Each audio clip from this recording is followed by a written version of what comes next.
Welcome to Bharati news. నేను దీపికా రాజ్. వార్తల ముందుగా హెడ్లైన్స్ చూద్దాం.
ప్రజా సంక్షేమమే ముఖ్యమంత్రి కేసీఆర్ ధ్యేయమని, నగర అభివృద్ధే తమ నినాదమని అర్బన్ ఎమ్మెల్యే గణేష్ గుప్తా అన్నారు.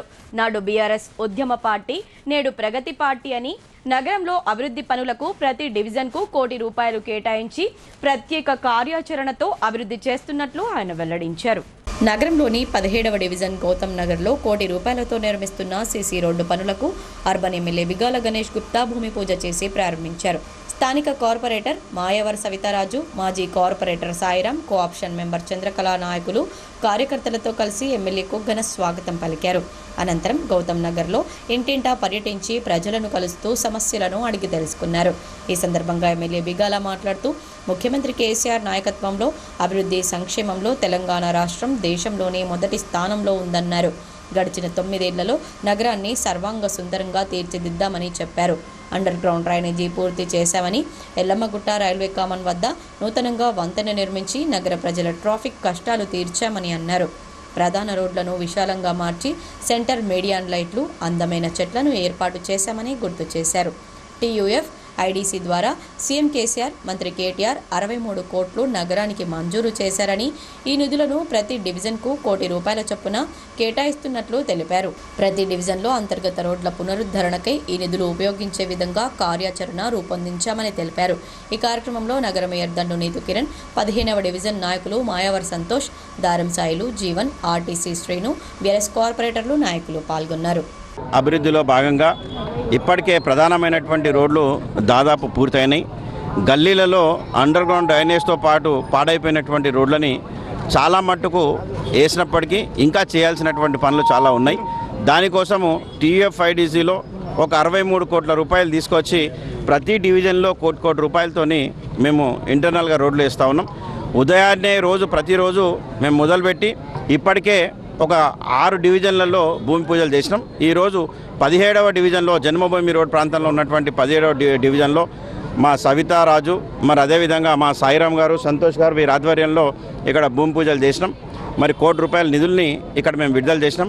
జన్మభూమి రోడ్డు చాలా అధ్వాన్నంగా ఉండే, దాన్ని అంతటి కూడా బ్రహ్మాండంగా చేసినాం. దాని తర్వాత స్పీడ్ బ్రేకర్లు కావాలని చెప్పేసి మాకు స్థానికులు అడిగినారు. మరి ఇప్పుడు గల్లీలో ఉన్నటువంటి రోడ్లు ఈ ₹1 పూర్తిగా కార్పొరేటర్కే ఆ బాధ్యతలు అప్పచెప్పి వాళ్ళు సూచించినటువంటి రోడ్లు, డ్రైన్లు మరి వేస్తూ ఉన్నాం. ప్రతిరోజు కనీసం ఒక 2 డివిజన్లలో భూమి పూజలు చేసి మరి ఇప్పుడు మన శాంక్షన్ చేసినటువంటి ఏదైతే ₹63 కోట్ల ఉన్నాయో అవన్నీ కూడా త్వరలో ఒక 2-3 మాసాల్లో ఆ రోడ్లు అయ్యే విధంగా చేసి తీరుతామని చెప్పేసి నగర ప్రజలకు మాటిస్తూ జై హింద్, జై తెలంగాణ. ఉచిత విద్యుత్పై రేవంత్ రెడ్డి చేసిన వ్యాఖ్యలను వక్రీకరించి అధికార పార్టీ నిరసనలు చేపట్టడం శోచనీయమని టీపీసీసీ ఉపాధ్యక్షుడు తాహిర్ బిన్ హమ్దాన్ అన్నారు. రానున్న ఎన్నికల్లో కాంగ్రెస్ పార్టీ ఘన విజయం సాధించి రైతు డిక్లరేషన్లో పొందుపర్చిన సంక్షేమ పథకాలను అమలు చేస్తుందని ఆయన తెలిపారు. సిరికొండ మండల కేంద్రంలో కాంగ్రెస్ పార్టీ ఆధ్వర్యంలో నిరసన వ్యక్తం చేశారు. సీఎం కేసీఆర్ దిష్టిబొమ్మ దహనం చేసి అధికార పార్టీకి వ్యతిరేకంగా నినాదాలు చేశారు. ఈ సందర్భంగా టీపీసీసీ ఉపాధ్యక్షుడు తాహిర్ బిన్ హమ్దాన్ మాట్లాడుతూ ఉచిత విద్యుత్ సరఫరాపై టీపీసీసీ రేవంత్ రెడ్డి చేసిన వ్యాఖ్యలను టీఆర్ఎస్ పార్టీ నేతలు వక్రీకరించారన్నారు. అధికార పార్టీపై ప్రజల్లో వ్యతిరేకత ఉందని, ప్రజలను తప్పుదోవ పట్టించేందుకు సీఎం కేసీఆర్, మంత్రి కేటీఆర్ కుట్రలు చేస్తున్నారని ఆగ్రహం వ్యక్తం చేశారు. కాంగ్రెస్ ప్రభుత్వం ఉచిత విద్యుత్ పథకాన్ని ప్రవేశపెట్టిన విషయం రైతులకు తెలుసన్నారు. మిగులు విద్యుత్తో తెలంగాణ రాష్ట్రాన్ని ఏర్పాటు చేస్తే విద్యుత్ ఉత్పత్తి చేయడంలో బీఆర్ఎస్ ప్రభుత్వం విఫలమైందని ఆరోపించారు. తెలంగాణ రాష్ట్రాన్ని అధోగతి పాలు చేస్తున్న అధికార పార్టీకి రానున్న ఎన్నికల్లో ప్రజలు బుద్ధి చెప్పాలని ఆయన పిలుపునిచ్చారు. ఈ నిరసన కార్యక్రమంలో కాంగ్రెస్ పార్టీ మండల అధ్యక్షుడు బాకారం రవి, ఇతర నాయకులు, కార్యకర్తలు పాల్గొన్నారు. టీఆర్ఎస్ పార్టీ కానీ, టీఆర్ఎస్ పార్టీ శాసనసభ్యులు కానీ, మంత్రులు కానీ ముఖ్యమంత్రి గారి మెప్పు పొందడానికి ఏదైతే కార్యక్రమాన్ని చేస్తూ ఉన్నారో దాన్ని తీవ్రంగా ఖండిస్తూ, రేవంత్ రెడ్డి గారు అన్నమాటలేంటి, మీరు చెప్పే విధానం ఏంటి అనేటువంటి విషయాన్ని ఈరోజు ప్రజలు గమనిస్తూ ఉన్నారు. ముఖ్యంగా సిరికొండ మండల కేంద్రంలో మండల కాంగ్రెస్ పార్టీ ఆధ్వర్యాన ముఖ్యమంత్రి గారి దిష్టిబొమ్మను దగ్ధం చేయడం ఈరోజు మీ యొక్క కేసీఆర్ గారు మీ యొక్క అవినీతికి నువ్వు చేస్తున్నటువంటి కార్యక్రమాలకు పరాకాష్ఠగా ఈరోజు ప్రజలు భావిస్తూ ఉన్నారు, రైతులు భావిస్తూ ఉన్నారు, విద్యార్థులు భావిస్తూ ఉన్నారు. కాబట్టి నువ్వు గద్దె దిగే రోజులు దగ్గర పడ్డాయి. అందుకొరకే ఈరోజు కాంగ్రెస్ పార్టీ ఆధ్వర్యాన ఆస్ట్రేలియా, న్యూజిలాండ్ దేశాల పర్యటనకు ఎమ్మెల్సీ కవిత వెళ్లనున్నారు. ఆ దేశాల్లో అక్కడి భారత్ జాగృతి ఆధ్వర్యంలో జరగనున్న బోనాల పండుగలో ఎమ్మెల్సీ కల్వకుంట్ల కవిత పాల్గొననున్నారు. ఆస్ట్రేలియా, న్యూజిలాండ్లలో జరగనున్న బోనాల పండుగలో MLC Kalvakuntla Kavitha పాల్గొననున్నారు.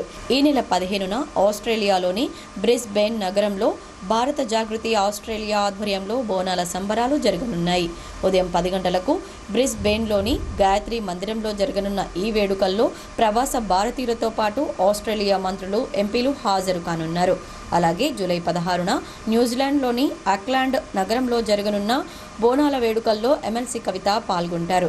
New Zealand Telangana central association ఆధ్వర్యంలో జరగనున్న ఈ బోనాల వేడుకలకు ఏర్పాట్లు చురుకుగా జరుగుతున్నాయి. ఆక్లాండ్లోని గణేష్ టెంపుల్లో ఉదయం 11కు ఈ కార్యక్రమం ప్రారంభమవుతుంది. అయితే అంతకుముందు ఆక్లాండ్లో ఉదయం 9 గంటలకు వివిధ రాష్ట్రాల ఎన్ఆర్ఐలు ఏర్పాటు చేసిన ప్రవాస భారతీయ సమ్మేళనంలో కవిత పాల్గొంటారు. సాయంత్రం తెలంగాణ అసోసియేషన్ ఆఫ్ న్యూజిలాండ్ ఏర్పాటు చేసిన మీట్ అండ్ గ్రీట్లో ఆస్ట్రేలియాలోని తెలంగాణీయులతో సమావేశమవుతారు. ఆల్బర్ట్ వార్ మెమోరియల్ హాల్లో ఈ సమావేశం జరగనుంది. ప్రతి ఒక్కరూ భగవద్గీతలో ఉన్న సారాంశాన్ని గ్రహించి అందరూ సన్మార్గంలో నడవాలని ఇస్కాన్ హైదరాబాద్ ప్రతినిధులు పేర్కొన్నారు. ఇందులో భాగంగానే ప్రతి గ్రామాన భగవద్గీత అందరూ చదవాలని ప్రచారం చేస్తున్నామని వారన్నారు. నగరంలోని ఆదర్శ్ నగర్లో విహెచ్పి కార్యాలయంలో ఇస్కాన్కు చెందిన హరే కృష్ణ, హరే రామ ప్రతినిధులు మీడియా సమావేశం నిర్వహించారు. ఈ సందర్భంగా వారు మాట్లాడుతూ, ఎంతో పవిత్రమైన భగవద్గీతను అనుసరించడానికి మన దేశం నుండి కాకుండా విదేశీయులు కూడా ఆసక్తి కనబరచడం శుభ పరిణామమని అన్నారు. జిల్లాలో ప్రతి ఒక్కరికి భగవద్గీత తెలిపి అందరికీ భగవద్గీత అందేలా జిల్లా మండల కేంద్రాలతో పాటు ప్రతి గ్రామీణ ప్రజలకు అర్థమయ్యేలా ప్రచారాన్ని ముందుకు తీసుకెళ్తున్నట్లు వారు తెలిపారు. 5000 సంవత్సరాల ముందు శ్రీకృష్ణుడు అర్జునునికి కురుక్షేత్ర రణరంగంలో ఉపదేశించిన భగవద్గీత, అది మొత్తం వేదాల సారాంశం, గీతోపనిషత్ అంటారు. దాని గురించి ఇంత చెప్పినా తక్కువే భగవద్గీత. అయితే ఈ భగవద్గీత యథాతథం ఏదైతే ఉందో మేము ఇస్కాన్ వాళ్ళు ఏదైతే ప్రచారం చేస్తారో దానికి ఒక ప్రత్యేకత ఉంది. ఈ భగవద్గీతలో నార్మల్గా గత 70 సంవత్సరాల నుంచి రకరకాల వాళ్ళు 600కి పైన రకరకాల కవులు వీళ్ళందరూ దాన్ని అనువాదించారు. అనువాదంతో పాటు వాళ్ళ తాత్పర్యాలు ఇచ్చి రకరకాలుగా వాళ్ళకి తోచింది చెప్పారు భగవద్గీత మీద. దాన్ని చదవడం బట్టి ఒక్కొక్కరికి ఒక్కోలాగా అర్థమయ్యి కొంతమందికి అర్థం కాకపోవడం వల్ల కొంతమందికి అసలు భగవద్గీత అసలు ఏంది దేనికి ఉందో అని కూడా ఆ విషయం గురించి తెలియకుండా అట్లా అయిపోయింది. భారతీయులకు కూడా పాశ్చాత్య దేశాలకైనా కానీ. అయితే ఏసీ భక్తి వేదాంత స్వామి ప్రభుపాదుల వారు ఎవరైతే ఉన్నారో ఇస్కాన్ సంస్థాపకాచార్యులు వారు భగవద్గీతకి మొత్తం సరైన అనువాదము సరైన తాత్పర్యాలు ఒక ప్రామాణికమైన పరంపర ద్వారా వచ్చిన జ్ఞానాన్ని అందించారు. అంటే యథాతథం అంటే మీకు తెలుసు ఉన్నది ఉన్నట్టు ఏంది మార్పులు లేకుండా. ఈ యథాతథాన్ని ఎప్పుడైతే ప్రచారం చేశారో ప్రపంచవ్యాప్తంగా కొన్ని లక్షల మంది కృష్ణ చైతన్య ఉద్యమంలో పాల్గొన్నారు, దీనిలో జాయిన్ అవుతున్నారు, అంటే దీన్ని తీసుకుంటున్నారు, భగవద్గీతను అంగీకరిస్తున్నారు. వీరు ఇక్కడ చూడొచ్చు హిస్ గ్రేస్ తోట గోపీనాథ్ దాస్ ప్రభు అని చెప్పి వీరికి 74 సంవత్సరాలు. వీళ్ళు ప్రపంచవ్యాప్తంగా అన్ని దేశాలు అన్ని ప్రాంతాలు తిరిగి భగవద్గీత ప్రచారం చేసిన వారు. ఇంకోటి 38 సంవత్సరాల నుంచి ఇదే మార్గంలో ఉన్నారు. వారు లాయర్. అన్నం పెట్టే రైతన్నకు సున్నం పెట్టాలని చూస్తున్న వారిని తరిమి కొట్టాలని రాష్ట్ర మంత్రి వేముల ప్రశాంత్ రెడ్డి పిలుపునిచ్చారు. రైతులంతా ఒకే కులమని, పార్టీలతో రైతులకు సంబంధం ఉండదన్నారు. కేసీఆర్ పార్టీలకు కులాలకు రాజకీయాలకు అతీతంగా రైతులను హక్కున చేర్చుకుంటున్నారన్నారు. నిజామాబాద్ జిల్లా బాల్కొండ నియోజకవర్గం మోర్తాడ్ మండలంలో సుమారు 10 కోట్ల వ్యయంతో చేపట్టే బీటీ రోడ్డు నిర్మాణ పనులకు రాష్ట్ర రోడ్లు భవనాల శాఖ మంత్రి వేముల ప్రశాంత్ రెడ్డి గురువారం శంకుస్థాపన చేశారు. 2.90 కోట్లతో తక్కూరు వాడ నుండి కుకునూర్ లింక్ వరకు బీటీ రోడ్డు నిర్మాణం పనులకు మోర్తాడ్ పెద్దవాగు రోడ్డుపై శంకుస్థాపన. 6.80 కోట్ల వ్యయంతో మోర్తాడ్ నుండి Bashirabad via Vadyad BT road double line పనులకు మోర్తాడ్ మార్కెట్ వద్ద వడ్యాడ్ గ్రామంలో శంకుస్థాపన కార్యక్రమాల్లో పాల్గొన్నారు. ఈ సందర్భంగా రైతులను ప్రజలను ఉద్దేశించి మంత్రి ప్రసంగించారు. ముఖ్యమంత్రి కేసీఆర్ సహకారంతో బాల్కొండ నియోజకవర్గంలో అభివృద్ధి పనుల పరంపర నిరంతరాయంగా కొనసాగుతుందని చెప్పారు. మోర్తాడ్ ప్రాంత రైతులకు ప్యాకేజీ 21 ద్వారా ప్రతి 3 ఎకరాలకు ఒక అవుట్లెట్ పెట్టి మిషన్ భగీరథలాగా ఇంటింటికి నల్లా నీరు ఇచ్చినట్లు వ్యవసాయ పొలాలకు నీరు అందించే ఏర్పాట్లు చేస్తున్నామని తెలిపారు. వర్షాలు రాకున్నా సాగునీరు అందించేందుకు కృషి చేస్తున్నామని వెల్లడించారు. కేసీఆర్ రైతు బంధు, రైతు బీమా, 24 గంటల ఉచిత విద్యుత్, కరువు కాలంలో కూడా కాళేశ్వరం నీళ్లు ఇస్తూ రైతులకు భరోసాగా నిలబడితే కాంగ్రెస్ పార్టీ వాళ్ళేమో రైతులకు హాని తలపెట్టే మాటలు మాట్లాడుతున్నారని మండిపడ్డారు. కేసీఆర్ అనవసరంగా రైతులకు 24 గంటల ఉచిత కరెంట్ ఇస్తున్నాడని, మేమొస్తే 3 గంటల కరెంట్ ఇస్తామని కాంగ్రెస్ వాళ్ళు అన్యాయంగా దుర్మార్గంగా మాట్లాడుతున్నారని ఆగ్రహం వ్యక్తం చేశారు. రాత్రిపూట 3 గంటల కరెంట్ ఇచ్చి రైతులను గోసపెట్టిన పాత రోజులు మళ్లీ మనకు కావాలా? కాంగ్రెస్ రేవంత్ రెడ్డి మాటలపై రైతులు ఆలోచన చేయాలని మంత్రి కోరారు. అన్నం పెట్టే రైతన్నకు సున్నం పెట్టాలని చూస్తున్న వారిని తరిమి కొట్టాలని పిలుపునిచ్చారు. బోధన్ పట్టణ అభివృద్ధి కోసం 15 కోట్ల 25 లక్షల నిధులు మంజూరు అయ్యాయని బోధన్ మున్సిపల్ చైర్పర్సన్ తూము పద్మా శరత్ రెడ్డి తెలిపారు. ఈ నిధులను సద్వినియోగం చేస్తూ ప్రజావసరాలకు అనుగుణంగా అభివృద్ధి పనులు చేపట్టనున్నట్లు ఆమె వెల్లడించారు. బోధన్ పురపాలక సంఘం కార్యాలయంలో మున్సిపల్ చైర్మన్ తూము పద్మ మీడియా సమావేశం ఏర్పాటు చేశారు. ఈ సందర్భంగా ఆమె మాట్లాడుతూ 15 కోట్ల నిధులతో పట్టణాన్ని మరింత అభివృద్ధి చేస్తామని అన్నారు. ప్రజా అవసరాలను గుర్తిస్తూ పనులు చేపట్టనున్నట్లు చెప్పారు. అన్ని వార్డుల్లో మౌలిక వసతులు కల్పిస్తామన్నారు. నిధుల మంజూరుకు కృషి చేసిన ఎమ్మెల్సీ కవితకు మంత్రి ప్రశాంత్ రెడ్డికి ఆమె కృతజ్ఞతలు తెలిపారు. ఎమ్మెల్సీ కవితక్క గారి సూచనలతో బోధన్ పట్టణం ఎంతో సుందరీకరణగా మారింది. దానికి కారణం మన కేసీఆర్ గారు తీసుకున్నటువంటి నిర్ణయం. పల్లె ప్రగతి, పట్టణ ప్రగతి అనే కార్యక్రమాలు పెట్టి పల్లెల్ని, పట్టణాన్ని ఎంతో అందంగా తీర్చిదిద్దారు. దాంట్లో భాగంగా మాకు బోధన్ పట్టణంలో పాతవి టీయూఎఫ్ఐడిసి ఫండ్ ఏదైతే ఉందో అప్పుడు ఫండ్స్ లేని కారణంగా అవి ఆగిపోవడం జరిగింది. మొత్తం 15 crores 21 lakhs ఆగిపోవడం జరిగింది. వాటిని మేము కవిత మేడం దగ్గరికి, కేటీఆర్ గారి దగ్గరికి వెళ్ళడం జరిగింది. వాటిని మళ్ళీ కాల్ఫర్ చేయమని. అయితే మేడం గారు మరియు కేటీఆర్ గారు చాలా సానుకూలంగా స్పందించి ఆ ఫండ్స్ని త్వరలోనే మీకు చేపిస్తామని మాట ఇవ్వడం జరిగింది. అదే మాట ప్రకారం ఇప్పుడు శాంక్షన్ ఇవ్వడం జరిగింది. దాంట్లో భాగంగా మరి కవిత మేడం గారికి, కేటీఆర్ గారికి, మరి కేసీఆర్ గారికి బోధన్ పట్టణం తరపు నుంచి ప్రత్యేకమైన ధన్యవాదాలు. మరి వాటి నుండి వచ్చిన ఈ 15 crores 21 lakhsని మన బోధన్ పట్టణంలో ముఖ్యంగా construction of BC, SC, ST, minority community halls కోసం 2 crores శాంక్షన్ చేయడం జరిగింది. మళ్ళీ అదేవిధంగా welcome arch, construction of welcome arch ఎక్కడి నుంచి అంటే అంబేద్కర్ గేట్. నగర ప్రజలతో సత్సంబంధాల కోసం కమ్యూనిటీ కాంటాక్ట్ ప్రోగ్రాం నిర్వహిస్తున్నామని ఏసీపీ కిరణ్ కుమార్ తెలిపారు. అందులో భాగంగానే ప్రతి వాహనాన్ని తనిఖీ చేసి ధృవపత్రాలు లేని వాహనాలను స్వాధీనపరుచుకున్నామని ఆయన పేర్కొన్నారు. Nizamabad incharge police commissioner Praveen Kumar ఆదేశాల మేరకు నగరంలోని 5వ టౌన్ పరిధిలో గల భారతీ రాణి కాలనీలో ఏసీపీ కిరణ్ కుమార్ ఆధ్వర్యంలో కమ్యూనిటీ కాంటాక్ట్ ప్రోగ్రాం నిర్వహించారు. ఈ సందర్భంగా నిజామాబాద్లో నేరాల నియంత్రణలో భాగంగా 5వ పోలీస్ స్టేషన్ పరిధిలో దాదాపు 140 మంది పోలీస్ సిబ్బందితో ప్రతి వాహనదారుల వాహనాల డాక్యుమెంట్లు పరిశీలించారు. ఎలాంటి ధృవపత్రాలు, నెంబర్ ప్లేట్లు లేని 72 ద్విచక్ర వాహనాలు, 21 ఆటోలు, 5 కార్లను స్వాధీనం చేసుకున్నారు. ఏసీపీ కిరణ్ కుమార్ మాట్లాడుతూ నగర ప్రజలతో సత్సంబంధాల కోసం ఈ కమ్యూనిటీ కాంటాక్ట్ ప్రోగ్రాం నిర్వహిస్తున్నామని చెప్పారు. ప్రధానంగా వాహనదారులు ట్రాఫిక్ నిబంధనలు తప్పనిసరిగా పాటించాలని, హెల్మెట్ ధరించాలని, వాహనాల పత్రాలు తమ వద్ద ఉంచుకోవాలని, సైబర్ క్రైమ్ పట్ల జాగ్రత్తలు తీసుకోవాలని, సైబర్ నేరాలు చేసేవారి ఉచ్చులో పడకూడదని ఆయన సూచించారు. ఎలాంటి పరిచయం లేని వారు ఆన్లైన్ ద్వారా మన సమాచారం అడిగినట్లయితే ఎవ్వరికీ ఇవ్వకూడదన్నారు. ఈ కార్యక్రమంలో north rural CI Satish Kumar, SI Sainath, సిఐలు 14 మంది, ఎస్ఐలు, ఏఎస్ఐలు, హెడ్ కానిస్టేబుల్స్, మహిళా పోలీసులు, హోంగార్డులు, 100 మంది పోలీస్ సిబ్బంది మరియు కాలనీ వాసులు పాల్గొన్నారు.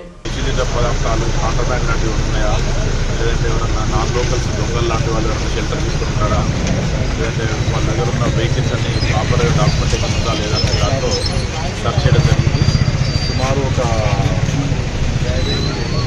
5 కార్లు, 21 ఆటోలు, 72 2 వీలర్స్ని కొన్ని డాక్యుమెంట్స్ వెరిఫై చేయడం జరుగుతుంది.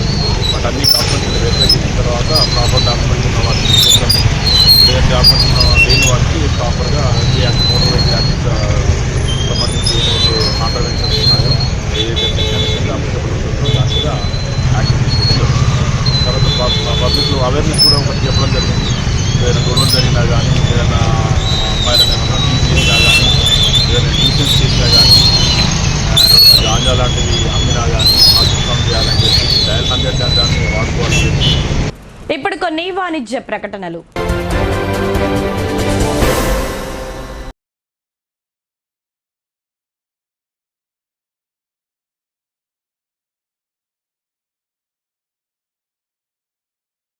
తెలంగాణలో మొట్టమొదటిసారిగా అధునాతన పద్ధతిలో నరాల, మానసిక, sex, alcohol, fits treatment, AC intensive care unit ఇప్పుడు మన నిజామాబాద్ లో doctor B Keshavulu MD psychiatry, Osmania గారి ఆధ్వర్యంలో అన్ని సదుపాయాలు గల అత్యాధునిక అతిపెద్ద హాస్పిటల్ ప్రారంభించబడ్డది. గమనిక, ఆధునిక ఏసీ వార్డు, అత్యంత విశాలమైన భవనం, అన్ని నరాల మానసిక సమస్యలకు మరియు ఆల్కహాల్ ను మాన్పించుటకు అడ్మిషన్స్ సౌకర్యం గల తెలంగాణలోనే అతిపెద్ద hospital doctor Keshavulu hospital, bus stand ఎదురుగా లైన్, ఖలీల్వాడి.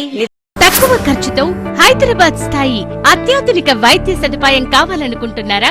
అయితే సంప్రదించండి బండారి గ్రూప్, విజయలక్ష్మి హాస్పిటల్, ఖలీల్వాడి, నిజామాబాద్. గర్భం దాల్చకపోవడం, గర్భం నిలవకపోవడం, గర్భాశయం ద్వారం మూసుకుపోవడం, గర్భాశయం నందు గోడలు, అండాశయంలో నీటి బుడగలు మొదలగు వ్యాధులకు డాక్టర్ బండారి సుజాత ఎండి డీజీఓ గారు లాప్రోస్కోపీ ద్వారా ప్రత్యేక చికిత్స చేయబడును. గర్భిణీ స్త్రీలలో ఫిట్స్, అధిక రక్తపోటు, ఆస్తమా, మధుమేహం, ఉమ్మనీరు తక్కువ, ట్యూబ్లో ప్రెగ్నెన్సీ వంటి అధిక ప్రమాదకరమైన కేసులకు చికిత్స చేయబడును.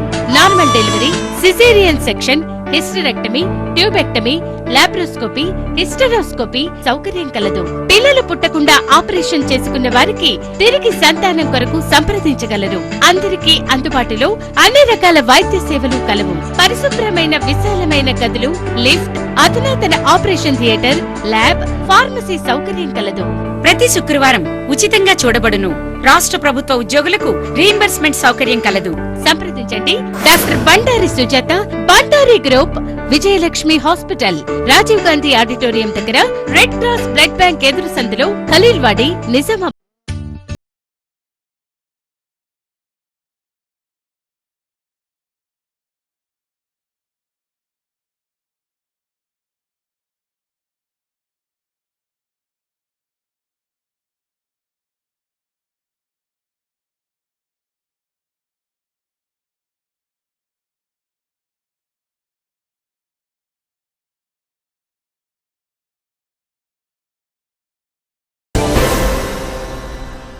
Back to news. గ్రామ పంచాయతీ కార్మికులు తమ సమస్యల పరిష్కారం కోసం సమ్మె చేపట్టగా, మరోవైపు ప్రభుత్వం సమ్మెను విచ్ఛిన్నం చేయడానికి ప్రయత్నిస్తుందని సిఐటియు నాయకులు తెలిపారు. గ్రామ పంచాయతీ కార్మికుల ఉద్యమ విచ్ఛిన్నం బదులు సమస్యల పరిష్కారంపై ప్రభుత్వం సాధించాలని నాయకులు డిమాండ్ చేశారు. జిల్లాలో గ్రామ పంచాయతీ కార్మికుల సమ్మెలో భాగంగా మోపాల్ మండల కేంద్రంలో గ్రామ పంచాయతీ కార్మికుల ధర్నాలో సిపిఎం జిల్లా కార్యదర్శి రమేష్ బాబు, సిఐటియు జిల్లా కార్యదర్శి నూర్జహాన్ పాల్గొన్నారు. ఎంపీడీఓ కార్యాలయంలో వినతి పత్రం అందజేసిన అనంతరం అక్కడి నుండి ర్యాలీగా బయలుదేరి వెళ్లి అంబేద్కర్ విగ్రహానికి ఇచ్చి తమ సమస్యలు పరిష్కరించాలని పెద్ద ఎత్తున నినాదాలు చేశారు. అనంతరం నాయకులు మాట్లాడుతూ, గత వారం రోజులుగా సమ్మె జరుగుతూ ఉన్నందున సమ్మెను విచ్ఛిన్నం చేయడానికి అధికారులు కార్మికులపై వేధింపులకు, బెదిరింపులకు పాల్పడడంతో పోటీ కార్మికులను తీసుకువచ్చి ఉద్యమాన్ని నీరుగార్చడానికి ప్రయత్నం చేస్తున్నారని, ఇది సరైంది కాదని హెచ్చరించారు. పెరుగుతున్న జనాలకు అనుగుణంగా కార్మికుల వేతనాలు చెల్లించాలని, జీవో నంబర్ 60 ప్రకారం కనీస వేతనాలు అమలు చేయాలని, కార్మికులకు ఉద్యోగ భద్రత కల్పించి పిఎఫ్, ఈఎస్ఐ అమలు జరపాలని డిమాండ్ చేశారు. సమస్యలు పరిష్కారం అయ్యే వరకు కార్మికులందరూ ఐక్యంగా పోరాడాలని పిలుపునిచ్చారు. కార్మికుల సమ్మె ద్వారా ప్రజలకు ఇబ్బందులు కలిగితే దానికి ప్రభుత్వమే బాధ్యత వహించాల్సి వస్తుందని, అందుకు జరగబోయే పరిణామాలకు ప్రభుత్వమే సమాధానం చెప్పుకోవాల్సి వస్తుందని హెచ్చరించారు. గ్రామ పంచాయతీ సిబ్బంది గత 8 రోజుల నుండి సమ్మెలో ఉన్నారు. ఈ సమ్మెను విచ్ఛిన్నం చేయడానికి ప్రభుత్వం అధికారులు అనేక ప్రయత్నాలు చేస్తూ ఉన్నారు.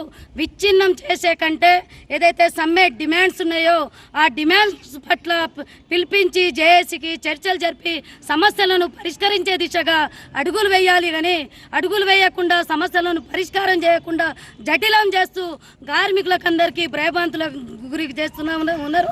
ఇది సరైనది కాదు.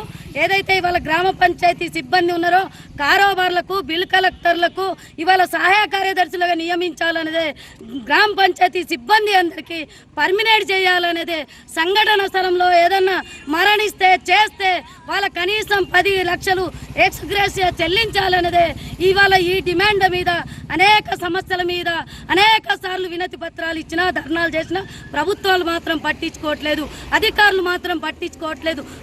హిందూ ఆలయాల పరిరక్షణ కోసం తమ వంతు బాధ్యతగా ఇకపై నిరంతరం కృషి చేస్తామని ఇందూరు జిల్లా విహెచ్పి అధ్యక్షులు దినేష్ ఠాకూర్ చెప్పారు. ఇందుకోసం త్వరలోనే కార్యాచరణ రూపొందించనున్నట్లు ఆయన తెలిపారు.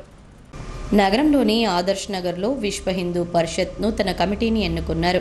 ఈ సందర్భంగా జిల్లా విహెచ్పి అధ్యక్షులుగా నియమితులైన దినేష్ ఠాకూర్ మీడియాతో మాట్లాడుతూ, ఈ నెల 8, 9వ తేదీల్లో భాగ్యనగర్లో జరిగిన ప్రాంత సమావేశంలో ఇందూరు జిల్లా శాఖను నూతనంగా ఎన్నుకోవడం జరిగిందని తెలిపారు. ఇందులో భాగంగా సమావేశంలో అఖిల భారతీయ పెద్దలు, ప్రాంత పెద్దలు తమకు మార్గదర్శనం చేశారని ఆయన తెలిపారు. ఇకపై విహెచ్పి ఆధ్వర్యంలో హిందూ ధర్మ పరిరక్షణ కోసం కంకణ బద్దులై పనిచేస్తామని ఆయన పేర్కొన్నారు. అలాగే హిందువులు ఎదుర్కొంటున్న సమస్యలు, వాటి పట్ల ప్రభుత్వ వైఖరికి నిరసనగా కార్యాచరణ రూపొందించి ఉద్యమాలు చేస్తామని స్పష్టం చేశారు. నగర్లో 2 రోజుల ప్రాంత సమావేశం జరగడం జరిగింది. ఈ సమావేశంలో అఖిల భారతీయ పెద్దలు మరియు ప్రాంత పెద్దలు మార్గదర్శనం చేయడం జరిగింది. ఈ సమావేశంలో ముఖ్యంగా హిందూ సమాజంపై జరుగుతున్న భౌతిక, మానసిక దాడులపై తీవ్రమైన చర్చ జరిగింది. హిందూ సమాజం జాగృత పడాల్సిన అవసరం ఎంతైనా ఉంది అని పెద్దలు చెప్పారు. ముఖ్యంగా 3 విషయాలపై తీర్మానాలు జరపడం జరిగింది. 1 యూసీసీ కామన్ సివిల్ కోడ్, 2వది శౌర్య జాగరణ యాత్ర, 3వది సాధు సంతులతో పాదయాత్ర, ఇది చెప్పడం జరిగింది. 8, 9 తారీఖు నాడు ప్రాంత సమావేశాల ఆధారంగా మనకు ప్రాంత పెద్దలు నాకు జిల్లా కార్యదర్శి ఎన్నుకోవడం వల్ల నేను దాన్ని జిల్లా కార్యదర్శిగా ఇప్పుడు హిందూ సమాజం కొరకు నేను కష్టపడి పనిచేసి హిందూ సమాజంలోని ఐక్యతను చాటి అలాగే గుడి గోపురాలకు సంబంధించిన ఎటువంటి ఇబ్బందులు జరిగినా కానీ విశ్వ హిందూ పరిషత్ భజనల నుంచి సమయం కేటాయించి అలాగే గోమాతను రక్షించడానికి కూడా సమయం కేటాయించి ముందున్న సమస్యలు ఏమున్నా కానీ హిందూ పట్ల ఎటువంటి కష్టాలున్నా కానీ విశ్వ హిందూ పరిషత్ ముందర నిలబడి ఆ కష్టాలను తీర్చడానికి సిద్ధంగా ఉన్నామని అలాగే గోమాతలకు ఎటువంటి కష్టం వచ్చినా విశ్వ హిందూ పరిషత్ నుంచి ముంగటుండి పోరాడతామని మేము బాధ్యతలు తీసుకొని సక్రమంగా నిర్వర్తిస్తామని తెలియజేస్తున్నాం. మంత్రి కేటీఆర్ త్వరలోనే నగరంలో పర్యటించి పలు అభివృద్ధి పనులను ప్రారంభించనున్నారు. అర్బన్ ఎమ్మెల్యే గణేష్ బిగాల మేయర్తో కలిసి ఏర్పాట్లను పరిశీలించారు. నిజామాబాద్ నగరంలోని ఐటీ హబ్, మున్సిపల్ భవనం, వైకుంఠ ధామాల నిర్మాణ పనులు పూర్తయ్యాయి. మంత్రి కేటీఆర్ చేతుల మీదుగా త్వరలోనే ప్రారంభించనున్నారు. మంత్రి పర్యటన సందర్భంగా పాలిటెక్నిక్ గ్రౌండ్లో బహిరంగ సభ నిర్వహించనున్నారు. ఈ నేపథ్యంలో పాలిటెక్నిక్ గ్రౌండ్ను urban MLA Ganesh Bigala, mayor దన్నునీతు కిరణ్తో కలిసి పరిశీలించారు. అంతేకాక కిల్లా పాత జైలుకు విచ్చేసిన ఎమ్మెల్యే బిగాల ప్రముఖ కవి దాశరథి కృష్ణమాచార్యుని విగ్రహ ఏర్పాటుకు చర్యలు తీసుకుంటామని తెలిపారు. జిల్లా పాత జైలులో ఈ నెల 22న దాశరథి విగ్రహావిష్కరణ చేసేందుకు సన్నాహాలు చేస్తున్నట్లు ఆయన చెప్పారు. ఈ కార్యక్రమంలో బీఆర్ఎస్ నాయకులు సిర్పరాజు, సూదం రవిచందర్, సుజిత్ సింగ్ ఠాకూర్, సత్యప్రకాష్, బీఆర్ఎస్ కార్పొరేటర్లు, నాయకులు పాల్గొన్నారు. ఉచిత విద్యుత్పై టీపీసీసీ చీఫ్ రేవంత్ రెడ్డి చేసిన వ్యాఖ్యలను బీఆర్ఎస్ నాయకులు వక్రీకరించారని కోటగిరి ఎంపీటీసీ సభ్యులు మనోహర్ అన్నారు. ఉచిత విద్యుత్ రుణమాఫీ అనేది కాంగ్రెస్ పేటెంట్ హక్కు అని ఆయన స్పష్టం చేశారు. రైతుల సంక్షేమానికి ఇంతవరకు కృషి చేసింది కాంగ్రెస్ ప్రభుత్వం అన్న విషయాన్ని గుర్తుంచుకోవాలని టీఆర్ఎస్ నాయకులకు సవాల్ విసిరారు. అమెరికా పర్యటనలో భాగంగా జరిగిన ఓ సమావేశంలో రైతులకు ఉచిత విద్యుత్తుపై టీపీసీసీ అధ్యక్షులు రేవంత్ రెడ్డి చేసిన వ్యాఖ్యలను బీఆర్ఎస్ నాయకులు అతిగా స్పందించి వక్రీకరించారని కోటగిరి ఎంపీటీసీ సభ్యులు మనోహర్ ఎద్దేవా చేశారు. రైతు సంక్షేమం దృష్ట్యా దేశంలోనే రైతులకు రుణమాఫీని చేసిన ప్రభుత్వం కాంగ్రెస్ అన్న విషయాన్ని బీఆర్ఎస్ నాయకులు గుర్తుంచుకోవాలని సూచించారు. రైతులకు ఉచిత విద్యుత్తు ఇచ్చిన ఘనత తమదేనని మనోహర్ స్పష్టం చేశారు. కోటగిరి మండల కేంద్రంలో జరిగిన ధర్నాలో ఆయన బీఆర్ఎస్ నాయకుల తీరును దుయ్యబట్టారు. ఎన్నికల్లో మోసపూరిత హామీలతో అధికారంలోకి వచ్చిన కేసీఆర్ ఇంతవరకు రైతులకు రుణమాఫీ చేయలేదని ధ్వజమెత్తారు. కాంగ్రెస్ పార్టీ ఎప్పుడూ రైతుల పక్షమేనన్న విషయాన్ని వారు గుర్తుంచుకోవాలన్నారు. బీఆర్ఎస్ నాయకులు ఎన్ని కుట్రలు, కుతంత్రాలు చేసినా వచ్చే ఎన్నికల్లో రాబోయేది కాంగ్రెస్ ప్రభుత్వమేనని మనోహర్ స్పష్టం చేశారు. కాంగ్రెస్ ప్రభుత్వం చేస్తున్న పనులు చేస్తారు. మీరు మాటలు చెప్పి గారెడు చేసేటటువంటి ప్రభుత్వం బీఆర్ఎస్ ప్రభుత్వం. మీరు ఈ రోజు కూడా రైతు రుణమాఫీ లేదు, దళితులకు 3 ఎకరాల భూమి లేదు, కట్టుకున్న ఇళ్లకు కూడా బిల్లులు ఇవ్వకుండా వాళ్ళు అన్నమా రామచంద్ర అని అడుక్క తిరుగుతూ ఉన్నారు. మీరు చేసిన మీకు ప్రజలు బుద్ధి చెప్పే సమయం ఆసన్నమైంది. ఈరోజు పక్కా బాన్సోడా కాన్సెన్సే కాదు, యావత్ కాంగ్రెస్ ప్రభుత్వం తెలంగాణలో ముఖ్యమంత్రి కాబోతారు. కాంగ్రెస్ ప్రభుత్వం అధికారంలోకి వస్తుంది, అన్ని విధాల సహాయ సహకారాలు అందిస్తారు. రైతుకు ఎనలేని సేవ చేసినటువంటి ప్రభుత్వం కాంగ్రెస్ ప్రభుత్వం. నేను ఇంకా చెప్పాలనుకుంటే చాలా ఉన్నాయి. వారిపైన ఈరోజు ఆఫీసర్కు ఈ నెల జీతం నెక్స్ట్ నెలకు జీతం ఇస్తున్నారు. దీనికి కూడా మేము అబద్ధం అంటే దేనికైనా సిద్ధమే. గత 4 రోజులుగా రాష్ట్ర వ్యాప్తంగా మధ్యాహ్న భోజన కార్మికులు సమ్మె చేస్తున్నా ప్రభుత్వం స్పందించకపోవడంతో చలో హైదరాబాద్ చేపట్టారు. ప్రభుత్వం వేల కోట్ల రూపాయలు వృధా చేస్తూ బకాయిలు చెల్లించడం లేదని సిపిఐ నాయకులు ఆగ్రహం వ్యక్తం చేశారు. ఏఐటీయూసీ ఆధ్వర్యంలో తెలంగాణ రాష్ట్ర మధ్యాహ్న భోజన కార్మిక సంఘం సమ్మెలో భాగంగా చలో హైదరాబాద్ కార్యక్రమం నిర్వహించారు. సిపిఐ జిల్లా కార్యదర్శి సుధాకర్, ఏఐటీయూసీ జిల్లా కార్యదర్శి ఓమయ్య ఆధ్వర్యంలో జెండా ఊపి చలో హైదరాబాద్ కార్యక్రమాన్ని ప్రారంభించారు. 26 మండలాలకు సంబంధించిన తెలంగాణ రాష్ట్ర మధ్యాహ్న భోజన కార్మికులు, జిల్లాలోని 26 మండలాలకు సంబంధించిన కార్మికులు పెద్ద సంఖ్యలో తరలి వెళ్లారు. ఈ సందర్భంగా వారు మాట్లాడుతూ రాష్ట్ర వ్యాప్తంగా కార్మికులకు ప్రభుత్వం చెల్లించాల్సిన బకాయిల కోసం 4 రోజులుగా సమ్మె చేస్తున్నా స్పందించని పరిస్థితుల్లో చలో హైదరాబాద్ కార్యక్రమం నిర్వహించామన్నారు. పేద కార్మికుల పట్ల ప్రభుత్వ నిర్లక్ష్య వైఖరి సరైంది కాదని, దశాబ్ది ఉత్సవాల పేరిట 100 కోట్ల రూపాయల ప్రజాధనాన్ని వృధా చేశారన్నారు. ప్రభుత్వం సర్కారీ బడుల్లో పేద విద్యార్థులకు భోజనం పెట్టిన కార్మికులకు చెల్లించాల్సిన బకాయి డబ్బులు ఇవ్వడానికి నిర్లక్ష్యం చేయడం సరికాదన్నారు. ఇప్పటికైనా ప్రభుత్వం స్పందించి బకాయి బిల్లులు, సీఎం కేసీఆర్ ప్రకటించిన జీతాలు, ఇతర సమస్యలు పరిష్కరించకుంటే సమ్మె ఎన్ని రోజులైనా కొనసాగించడానికి ఏఐటీయూసీ సిద్ధంగా ఉందని తెలియజేశారు. గత 4 నెలలుగా ఈ రాష్ట్రంలో మధ్యాహ్న భోజన కార్మికులు ఎదుర్కొంటున్నటువంటి సమస్యలు పరిష్కరించాలని రాష్ట్ర ప్రభుత్వం కార్మికులకు ఇవ్వాల్సినటువంటి 9 నెలల బకాయి బిల్లులు చెల్లించడంతో పాటు 18 నెలల క్రితం రాష్ట్ర ప్రభుత్వం కేసీఆర్ అసెంబ్లీ సాక్షిగా ఇచ్చినటువంటి హామీలో భాగంగా పెంచినటువంటి 3,000 వేతనాన్ని చెల్లించాలని దాదాపు 12 డిమాండ్ల మీద ఆందోళన కార్యక్రమాలు చేసినా ప్రభుత్వం స్పందించినటువంటి పరిస్థితుల్లో 4 రోజులుగా ఈ రాష్ట్రంలో సమ్మె జరుగుతూ ఉంది. వేలాది మంది కార్మికులు ఈ సమ్మెలో పాల్గొన్న నేటి వరకు కూడా ప్రభుత్వంలో చలనం వచ్చినటువంటి పరిస్థితి లేదు. ఈ నేపథ్యంలో ఈరోజు ఏఐటీయూసీ తెలంగాణ రాష్ట్ర మధ్యాహ్న భోజన కార్మిక పథకం వర్కర్స్ యూనియన్ ఆధ్వర్యంలో చలో హైదరాబాద్ కార్యక్రమం నిర్వహిస్తూ ఉన్నాం. ఈ రోజుకైనా రాష్ట్ర ప్రభుత్వం స్పందించి మధ్యాహ్న భోజన కార్మికులకు రావాల్సినటువంటి పెండింగ్ బిల్లులు చెల్లించడంతో పాటు వాళ్లకు కేసీఆర్ ఇచ్చినటువంటి హామీలో భాగంగా పెంచిన వేతనం చెల్లించాలని, అదే రకంగా కొత్త మెనూకు సంబంధించి 25,000 రూపాయల మెనూ ఛార్జీని వెంటనే రాష్ట్ర ప్రభుత్వం ప్రకటిస్తూ ఇతర సమస్యలు కూడా పరిష్కారం చేస్తామని చెప్పేసి హామీ ఇవ్వాల్సిందిగా మేము డిమాండ్ చేస్తూ ఉన్నాం.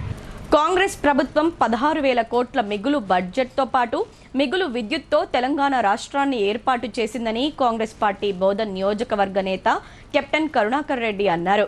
కాంగ్రెస్ ఇచ్చిన మిగులు విద్యుత్ను ఇంతకాలం బీఆర్ఎస్ ప్రభుత్వం ఉచితంగా రైతులకు సరఫరా చేసిందని చెప్పారు. ఎడపల్లి మండల కేంద్రానికి విచ్చేసిన కాంగ్రెస్ పార్టీ సీనియర్ నేత కెప్టెన్ కరుణాకర్ రెడ్డి మండల పార్టీ నాయకులతో కలిసి మీడియా సమావేశం ఏర్పాటు చేశారు.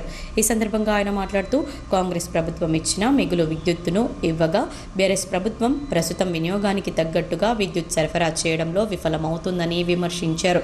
రోజుకు 5 నుండి 6 గంటలకు మించి రైతులకు 3 ఫేస్ విద్యుత్ ఇవ్వలేకపోతుందని ఆయన అన్నారు. తెలంగాణ ప్రభుత్వం విద్యుత్ ఉత్పత్తి ప్రాజెక్టులపై తీవ్ర నిర్లక్ష్యం చూపిందని ఆరోపించారు. ప్రభుత్వ అసమర్థతతో 1,00,000 కోట్లు అప్పు చేసి ప్రజలపై భారం మోపిందని ఆగ్రహం వ్యక్తం చేశారు. అప్పు తీర్చే పరిస్థితి ప్రస్తుతం రాష్ట్ర ప్రభుత్వానికి లేదని, ఇలాంటి పరిస్థితి కొనసాగితే ప్రభుత్వం విద్యుత్ రంగ సంస్థలను ప్రైవేట్ పరం చేయడం ఖాయమని ఆయన పేర్కొన్నారు. విద్యుత్ రంగ సంస్థలు ప్రైవేటు పరమైతే ఇకపై రాష్ట్రంలో ఉచిత విద్యుత్ ఉండదని, రైతులు ఈ విషయాన్ని గ్రహించాలని, టీఆర్ఎస్ ప్రభుత్వాన్ని గద్దెదించి కాంగ్రెస్ పార్టీని గెలిపించాలని ఆయన ప్రజలను కోరారు. పిసిసి అధ్యక్షుడు రేవంత్ రెడ్డి ఉచిత విద్యుత్తుపై అనని మాటలను అన్నట్టుగా బీఆర్ఎస్ నేతలు వక్రీకరించి ప్రజలను తప్పుదోవ పట్టిస్తున్నారని మండిపడ్డారు. ఈ సమావేశంలో మండల కాంగ్రెస్ నాయకులు శంకర్ నాయుడు, భాస్కర్ రాజ్, కాజా మొయినుద్దీన్ తదితరులు పాల్గొన్నారు. ఆ ప్రశ్నలో భాగంగా రేవంత్ రెడ్డి గారు సమాధానం చెప్తూ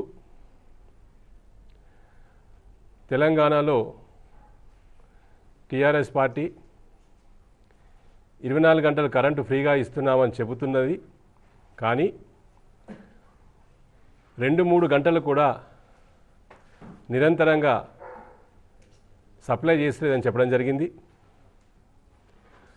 ఆ 2-3 గంటలకు నిరంతరంగా సప్లై చేస్తే 1/2 ఎకరం నుంచి 3 ఎకరాల వరకు ఒక 3-4 రోజులు నిరంతరంగా పారిస్తే ఆ 3 ఎకరాలన్నా తడుస్తున్నాయని చెప్పడం జరిగింది. కాంగ్రెస్ పార్టీ గతంలో 9 గంటలు ఉచిత కరెంట్ ఇచ్చింది. ఆ విధంగానైనా 8-9 గంటలు నిరంతరంగా ఆపకుండా, లో విద్యుత్ లేకుండా ఇస్తే పంటలు వండుతాయి, మోటార్లు కాలిపోవని చెప్పడం జరిగింది. దాన్ని కేటీఆర్ గారు చిలువలు పలువలు చేస్తూ రేవంత్ రెడ్డి గారు 8 గంటలే కరెంట్ ఇస్తున్నారట, 24 గంటలు కరెంట్ ఇయ్యాడట అని చెప్పి చెప్పడం జరుగుతూ ఉంది. దాన్ని కాంగ్రెస్ పార్టీ తరఫున, కార్మికుల ఉద్యోగుల కాంగ్రెస్ పార్టీ తరఫున మేము ఖండిస్తూ ఉన్నాం. కాంగ్రెస్ పార్టీ అధికారంలో ఉన్నప్పుడు 9 గంటల ఉచిత కరెంట్ ఇస్తూ తెలంగాణ ఏర్పాటు చేసి మిగులు విద్యుత్తుని ఇచ్చింది. 16,000 మిగులు బడ్జెట్ని ఇచ్చింది. ఆ ఏదైతే మిగులు విద్యుత్ వలన గత 5-6 సంవత్సరాల వరకు మనకు ఏ రోజు కూడా కరెంటు కోత లేకుండే. గత 2-3 సంవత్సరాలుగా కొత్త విద్యుత్ ప్రాజెక్టులు రాకపోవడం వలన, కొత్త విద్యుత్ ప్రాజెక్టులు పూర్తి కాకపోవడం వలన ఈరోజు మనకు మళ్ళీ విద్యుత్ సమస్యలు రైతులకు ప్రారంభమైనాయి. గత వేసవిలో మనం చూసినాం, 15 నిమిషాలు వస్తుంది, కరెంటు పోతుంది, మళ్ళీ 20 నిమిషాలు వస్తుంది, కరెంటు పోతుంది. లో వోల్టేజ్ వలన మోటార్లు కాలిపోయినాయి. ఇప్పుడు కొన్ని సంక్షిప్త వార్తలు. రాష్ట్ర మంత్రి వేముల ప్రశాంత్ రెడ్డి పలు కుటుంబాలను పరామర్శించారు. మొదట వడ్యాట్ ఉప సర్పంచ్ మహేష్ మామ ఇటీవల మృతి చెందగా వారి కుటుంబ సభ్యులను పరామర్శించి మనోధైర్యాన్ని చెప్పారు. అనంతరం భీమ్గల్ మండలం బాబానగర్లో జిల్లా విజిలెన్స్ అండ్ మానిటరింగ్ కమిటీ సభ్యులు మాణిక్యాల శ్రీనివాస్ తల్లి ఇటీవల మృతి చెందగా శ్రీనివాస్ను వారి కుటుంబ సభ్యులను మంత్రి వేముల ప్రశాంత్ రెడ్డి పరామర్శించి ఓదార్చారు. వారి మాతృమూర్తి ఆత్మకు శాంతి చేకూరాలని ప్రార్థించారు. సిరికొండ మండల కేంద్రంలోని బస్టాండ్ వద్ద ప్రహరీ గోడ నిర్మాణం పనులు సాగుతూ ఉండగా మిషన్ భగీరథ పైపులైన్కు తగిలి పైపు పగిలిపోయింది. ఆ పైప్లైన్ నుంచి నీరు ఉవ్వెత్తున ఎగిసిపడుతున్నాయి. ఆకాశాన్ని అంటుతున్నట్లుగా వింతలా దర్శనమివ్వగా ప్రయాణికులు, గ్రామస్తులు ఆసక్తిగా తిలకించారు. తాగునీరు వృధా అవడంపై స్థానికులు పెదవి విరుస్తున్నారు. జిల్లా కాంగ్రెస్ పార్టీ అధ్యక్షులు మానాల మోహన్ రెడ్డి గురువారం నాడు పలువురిని పరామర్శించారు. భీమ్గల్ మండలం బాబానగర్లో బీఆర్ఎస్ సీనియర్ నాయకుడు, జిల్లా విజిలెన్స్ అండ్ మానిటరింగ్ కమిటీ సభ్యులు మాణిక్యాల శ్రీనివాస్కు ఇటీవల మాతృవియోగం కలిగింది. దీంతో మాణిక్యాల శ్రీనివాస్తో పాటు వారి కుటుంబ సభ్యులను మానాల మోహన్ రెడ్డి పరామర్శించి ఓదార్చారు. వారి మాతృమూర్తి చిత్రపటానికి పూలమాలలు వేసి ఆత్మకు శాంతి చేకూరాలని ప్రార్థించారు. శ్రీనివాస్ను పరామర్శించిన వారిలో పిప్రి గ్రామ కాంగ్రెస్ నాయకులు అరిగెల సత్యనారాయణ తదితరులున్నారు. గ్రామ పంచాయతీ కార్మికుల సమ్మెకు సిపిఐ ఎంఎల్ న్యూ డెమోక్రసీ పూర్తి మద్దతు తెలిపింది. డిచ్పల్లి మండల కేంద్రంలో కార్మికులు చేపట్టిన రిలే నిరాహార శిబిరాన్ని న్యూ డెమోక్రసీ డివిజన్ అధ్యక్షులు వేల్పూర్ బొమ్మయ్య సందర్శించి సంఘీభావం ప్రకటించారు. ఈ సందర్భంగా ఆయన మాట్లాడుతూ జీపీ కార్మికులకు ఉద్యోగ భద్రత కల్పించి 19,500 రూపాయల వేతనం ఇవ్వాలని ప్రభుత్వాన్ని కోరారు. మల్టీపర్పస్ సిస్టమ్ను రద్దు చేయాలని డిమాండ్ చేశారు. గ్రామాల పారిశుద్ధ్య నిర్వహణలో ప్రధాన పాత్ర పోషిస్తున్న కార్మిక సమస్యలపై ప్రభుత్వం స్పందించకపోతే ఆందోళనలు తీవ్రతరం చేస్తామని హెచ్చరించారు. ఈ కార్యక్రమంలో పీవైఎల్ జిల్లా ఉపాధ్యక్షులు సాయినాథ్, జేపీ గంగాధర్, ఐఎఫ్టీయూ జిల్లా సహాయ కార్యదర్శి మురళీ భారతి పాల్గొన్నారు. వార్తలు ముగించే ముందు హెడ్లైన్స్ మరోసారి.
ఈ వార్తలు ఇంతటితో సమాప్తం. తిరిగి ప్రసారం అయ్యే వార్తల్లో మళ్ళీ కలుద్దాం. అంతవరకు చూస్తూనే ఉండండి మీ భారతీ ఛానల్.